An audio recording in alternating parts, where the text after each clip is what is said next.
हम किसी अडानी और अंबानी के पास जाके नहीं कह सकते हैं कि हमको शिक्षा नहीं मिला तो तुम जिम्मेदार हो। इन्होंने शिक्षा का भगवाकरण करने के चक्कर में हर लेवल पर एजुकेशन को डिस्ट्रॉय करने की जो साजिश है, भाजपा के साथ भी यही मजबूरी है कि वो सवाल से डरता है। नमस्कार, आप सबका स्वागत है हमारे चैनल पर। मैं हूं आपके साथ चंदन प्रताप सिंह। इस वक्त मौजूद है हमारे संदीप सर हमारे साथ है, जो माले से विधायक है, जो छात्र आमरण अनशन कर रहे हैं। इन मुद्दों को लेकर छात्रों के बीच आए हैं। डॉक्टर APJ अब्दुल कलाम कहते थे कि अगर 18वीं शताब्दी 19वीं शताब्दी इंग्लैंड की है, अगर 20वीं शताब्दी अमेरिका की है, तो 21वीं शताब्दी हिंदुस्तान के बेटे बेटियों की है। लेकिन हिंदुस्तान में छात्रों की क्या हकीकत है, इन तमाम मुद्दों पर इन पर बात करेंगे। सर बताएंगे। बहुत बहुत स्वागत है आपका। बहुत बहुत शुक्रिया। हिंदुस्तान में छात्रों को लेकर जिस तरह से राजनीति होती है, यूनिवर्सिटी से लेकर सड़कों तक, कैसे देखते हैं आप? ये सब कहने की बात है कि 21वीं शताब्दी जो है वो हिंदुस्तान में युवाओं की है। युवाओं को लेकर के सरकार का कोई कंसर्न नहीं है। युवा जो है वो प्राथमिकता सूची में नहीं है।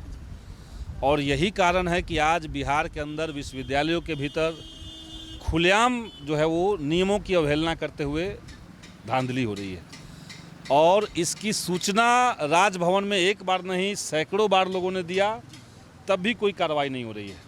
और असल संकट क्या है? असल संकट है कि 2014 में जब से बीजेपी सत्ता में आई, इन्होंने शिक्षा का भगवाकरण करने के चक्कर में संस्थानों में नियुक्ति, नियंत्रण और पाठ्यक्रम तीनों लेवल पे भगवाकरण करने के चक्कर में गलत तरीके से VC की नियुक्ति करवाई सभी जगह पे।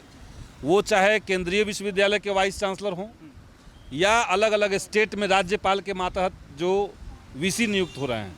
राज्यपाल चूँकि इनका हो रहा है, तो वाइस चांसलर की नियुक्ति में अब ये कोई पैमाना नहीं बचा हुआ है कि आपकी योग्यता कितनी है, अनुभव कितना है। एकमात्र योग्यता ये है कि आप RSS और BJP की विचारधारा और उसके संगठन के प्रति वफादार है कि नहीं। आप वफादार उनके प्रति हैं तो आप VC बन सकते हैं, तब भी कुछ पैसा देना पड़ेगा। तो ये पैसा और RSS की विचारधारा को देख करके वाइस चांसलर की नियुक्ति हो रही है। एक बार करप्ट VC नियुक्त हो गया तो वो नियमों की धज्जियां उड़ा करके जो पैसा उसने इन्वेस्ट किया है VC बनने के लिए, उसकी उगाही के लिए वो गलत तरीके से प्रिंसिपल नियुक्त कर रहा है। जैसे आपका पाटलिपुत्रा यूनिवर्सिटी एक्ट कहता है कि कॉलेज का सीनियर जो है वो बनेगा प्रभारी प्रिंसिपल। ये पैसा लेकर के दूसरे जगह से लोगों को वहाँ भेज रहे हैं। और जब एक बार गलत प्रिंसिपल आप नियुक्त कर रहे हैं तो वो प्रिंसिपल विश्वविद्यालय को चबा जा रहा है। हर कदम पे विश्वविद्यालय को, कॉलेज को लूटना, गलत तरीके का कागजात जमा करना, पैसे की निकासी करना, गलत तरीके से छात्रों से पैसा लेना फीस के नाम पर। यहाँ तक कि सरकार ने कहा कि KG से PG तक हम महिलाओं को, लड़कियों को मुफ्त में शिक्षा देंगे, लड़कियों से भी पैसे लिए जा रहे हैं। तो ये जो पूरा एक घटाटोप बना हुआ है, इसका पूरा जो नज़ारा है ये तय हो रहा है केंद्र सरकार की तरफ से, MHRD की तरफ से, देश का शिक्षा विभाग की तरफ से। आप ये कह रहे हैं भाजपा सरकार शिक्षा को भी राजनीतिकरण से जोड़ रही है? शिक्षा के अंदर ज़बरदस्त तरीके का भगवाकरण 3 लेवल पे। नियुक्ति, जहाँ पे नियुक्तियाँ हो रही हैं सब जगह पे BJP RSS के लोग या पैसे से। दूसरा नियंत्रण, जो उसको कंट्रोल करेगा, जैसे MHRD कंट्रोल करता है, UGC कंट्रोल करता है। एक वाइस चांसलर जो JNU के अंदर JNU को ख़त्म करने पर आमादा था, जिसने JNU के यूनिवर्सिटी को शट डाउन करने का आह्वान किया, उसको आपने क्या किया? जिसके ऊपर तमाम करप्शन के आरोप हैं, उस VC को उठा करके आपने UGC का चेयरपर्सन बना दिया। भाजपा तो कहती है कि जगदीश मम्मीडाला जो है वो आज UGC का चेयरपर्सन है। उसके ऊपर JNU के दौरान ही उसके ऊपर कार्रवाई होनी चाहिए थी, आपने उसको प्रमोट कर दिया। अब वो वहाँ से देश भर के संस्थानों में नियंत्रण कर रहा है। तो भगवा नियंत्रण, भगवा नियुक्ति, भगवा नियंत्रण, और तीसरा हो गया भगवा पाठ्यक्रम, सिलेबस। आप पढ़ाना क्या है, इसमें भी आप गड़बड़ी कर रहे हैं। तो हर लेवल पर एजुकेशन को डिस्ट्रॉय करने की जो साजिश है वो भाजपा कर रही है। और ऐसे ही नहीं कर रही है, क्योंकि BJP और RSS की विचारधारा के लिए ज़रूरी है कि देश में आधुनिकता जो है वो ना आए, तार्किकता ना आए, वैज्ञानिकता ना आए, अंधविश्वास में लोग चले, मध्यकालीन मानसिकता से लोग सोचे, वही जातिवाद, वही धार्मिक उन्माद, वही पितृसत्ता, यही सोच समाज पे और लोगों पर हावी रहे, तभी तो वो भाजपा के सदस्य बन पाएंगे। सरकार तो लगातार डिजिटल इंडिया, स्किल इंडिया की बात करती है ताकि कंप्यूटर सिस्टम लागू हो हर जगह पे। नहीं, स्किल इंडिया का क्या मतलब है देश में? ये स्किल इंडिया का असली मतलब है किल इंडिया। आप रोजगार के नाम पर स्किल इंडिया कह रहे हैं, कितने सारे स्किल वर्कर्स जो हैं वो उनको जॉब मिल रहा है। आपने कहा कि हम बिहार के अंदर छोटे छोटे उद्योग लगवाएंगे लोगों से। कितने उद्योग बचे हुए हैं जो जिसको आपने लगवाया था? अब तो सरकार उस नाम को उजागर भी नहीं करती, अब तो स्किल इंडिया सरकार कहते भी नहीं है। और डिजिटल इंडिया, ये भाजपा के बपौती थोड़ी है डिजिटल। ये तो बहुत लंबे समय से देश के अंदर, बल्कि हम लोग तो पीछे रहते हैं। विदेश में जब 5G आ जाता है तो यहाँ 2 साल 3 साल बाद सुनाई पड़ता है। तो इसलिए वो बात नहीं है। बात है कि देश के अंदर जो शोध संस्थान है, जो उच्च शैक्षणिक संस्थान है, इसकी स्वायत्तता बरकरार रहनी चाहिए थी। इसको भाजपा सरकार ने तोड़ दिया। और उनके जो राज्यपाल हैं वो एक कहने के लिए न्यूट्रल पद है, संवैधानिक पद है, लेकिन असल में वो हो नहीं रहा है। जो राज्यपाल हैं वो भाजपा के कैडर की तरह उन्हीं के इशारे पर काम कर रहे हैं सभी जगह पे। हम कोई एक स्पेशल बात नहीं कर रहे हैं। ये ज़रूर हुआ कि बिहार में भी पाटलिपुत्रा यूनिवर्सिटी के सीनेट की मीटिंग में जब हम लोगों ने इस मुद्दे को उठाया, हंगामा वहाँ पे हुआ, उसके बाद महामहिम राज्यपाल ने कहा कि हम इसको ठीक करवाएंगे। लेकिन अभी तक गलत तरीके से नियुक्त जितने प्रिंसिपल हैं अभी भी अपने पद पर बने हुए हैं। तो जहाँ पे तार्किक बातों को नहीं सुना जाएगा वहाँ मजबूरी है कि छात्रों को आमरण अनशन करना पड़ेगा, इसलिए यहाँ पे लोग कर रहे हैं। अच्छा, भाजपा पे कह रहे हैं कि हर जगह वो अपनी आइडियोलॉजी को प्रमोट करे, तो सत्ता में तो जो भी पार्टी होती है अपनी आइडियोलॉजी को छात्रों के बीच में और कैंपसों में तो प्रमोट करती ही है, जो भी पार्टी हो। ऐसा नहीं है। हम जब छात्र जीवन में थे तो हमारे यहाँ उस समय के प्रधानमंत्री मनमोहन सिंह आए थे, और प्रधानमंत्री किसी यूनिवर्सिटी में आए और छात्र उसको काला झंडा दिखा सके, इसके बावजूद नहीं कहा गया कि जेएनयू को बंद कर दीजिए। इसके बावजूद नहीं कहा गया कि जेएनयू में आतंकवादी रहते हैं। और आज आप सरकार की किसी गलत नीति के खिलाफ एक चूं करेंगे तो आपको देशद्रोही कर दिया जाएगा, आपको टुकड़े टुकड़े गैंग कर दिया जाएगा। कहने का मतलब ये कि लोकतंत्र में असहमति को समाप्त कर देना, कोई राइट टू डिसेंट ना हो। आपके पास असहमत होने का अधिकार है, असहमत होकर के प्रोटेस्ट करने का राइट है। इसको सरकारें छीन रही हैं सभी जगह की। आज यहाँ जो आंदोलन चल रहा है, इस आंदोलन करने के जगह को क्या कहिएगा आप? दोनों साइड से गेट लगा हुआ है। सत्ता सरकार जब चाहेगी दोनों गेट को पैक कर देगी, यहाँ पे पिंजरा में आप रहिए, कोई आपका बात नहीं सुन सकता है। दिल्ली में जंतर मंतर पे सदियों से आंदोलन चल रहा था। पहले की सरकारों की भी कमियां हैं, उसमें भी हम लोग लड़ रहे थे। लेकिन भाजपा की सरकार पहले की किसी भी सरकार से क्वालिटी और क्वांटिटी दोनों मामलों में ज़्यादा खतरनाक, ज़्यादा खत्म, बर्बाद सरकार है। ये देश की शासन व्यवस्था को चौपट करने वाली सरकार है। अभी सत्ता में जो भी पार्टियां हो, केंद्र में हो, बिहार में, सब तो छात्र राजनीति से ही पनपे हुए नेता है, फिर भी छात्रों की आवाज़ को सुनते क्यों नहीं है सर? और न केवल छात्रों की आवाज़ को नहीं सुनते हैं, बल्कि छात्र राजनीति में और आगे लोग न जा पाएँ, इसके लिए छात्र संघ चुनाव रोक के रखे हुए हैं। बीच में एक बार करवाएंगे, फिर 5 साल 6 साल नहीं करवाएंगे, फिर एक बार करवाएंगे, फिर 10 साल नहीं करवाएंगे।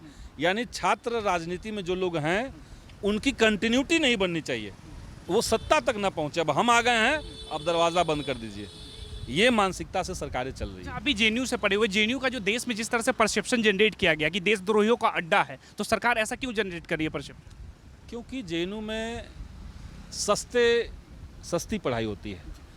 आप समझिए कि 6 महीने का फीस वहाँ 109 रुपये है। बिहार में किसी भी कॉलेज में आप जाइए, ये जो 4 साल का बीए आया है, 35,000 रुपये आपको ग्रेजुएशन में लग रहे हैं। जेएनयू में 5,000 में आप बीए और एमए दोनों पढ़ लेंगे। तो एक सस्ता विश्वविद्यालय कैसे चल रहा है, एक कैसे इस तरह का यूनिवर्सिटी चल रहा है जहां गरीब तबके के लोग आकर के पढ़ भी रहे हैं और सरकार से सवाल भी पूछ रहे हैं।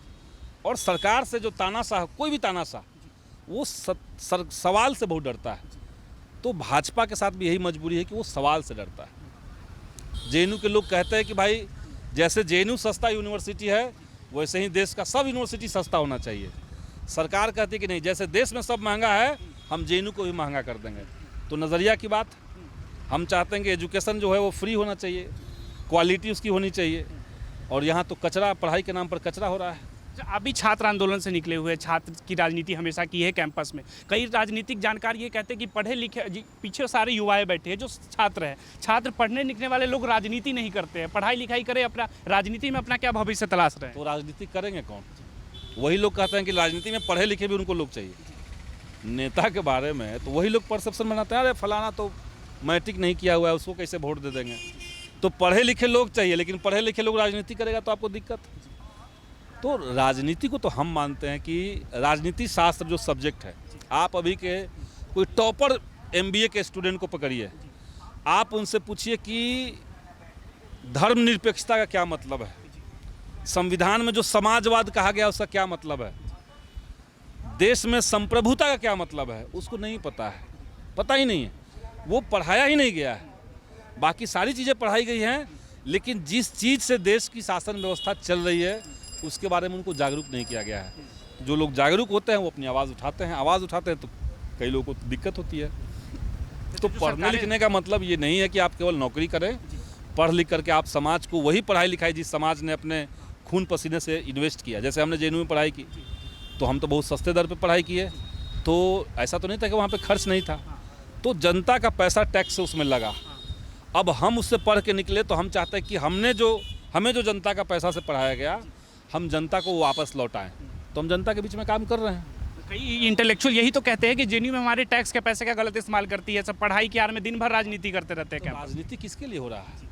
जनता के लिए तो हो रहा है। जनता के ही पैसे से हम पढ़ रहे हैं, जनता के लिए काम कर रहे हैं। अब कोई कहे कि जनता के पैसे से पढ़िए और पढ़ने के बाद केवल अपने लिए सोचिए, तब वो गलत होता।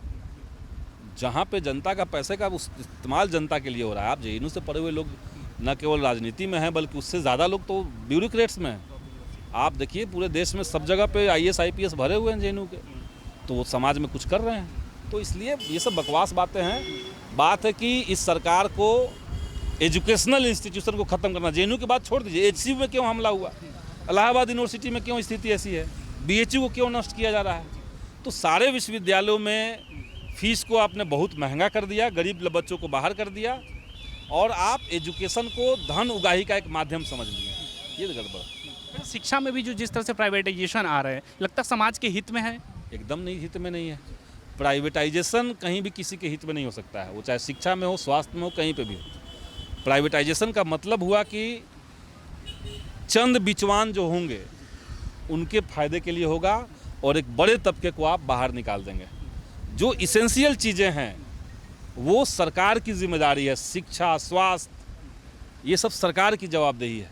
हम किसी अडानी और अंबानी के पास जाकर नहीं कह सकते हैं कि हमको शिक्षा नहीं मिला तो तुम जिम्मेदार हो। जिम्मेदार सरकार है, तो इसलिए ये सब चीज़ें जो हैं वो सरकारी ही होनी चाहिए।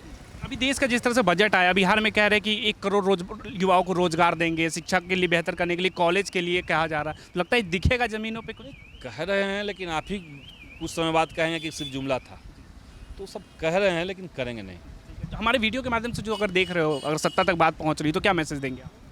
अब सत्ता को हम यही कहेंगे कि शैक्षणिक संस्थानों के साथ खिलवाड़ बंद हो और यहाँ जो छात्र आंदोलन कर रहे हैं इनकी मांगों को तत्काल सुनी जाए। नियम सम्मत मांग कर रहे हैं। बिहार यूनिवर्सिटी एक्ट ये कह रहा है कि कॉलेज के सीनियर वहाँ के प्रिंसिपल होंगे, प्रभारी प्रिंसिपल। तो आप जांच कीजिए और जहाँ भी गलत तरीके से प्रिंसिपल की नियुक्ति है उन सारे प्रिंसिपल को हटाइए, और ऐसे प्रिंसिपल की नियुक्ति आखिर किसने की उस वाइस चांसलर के ऊपर भी कार्रवाई कीजिए।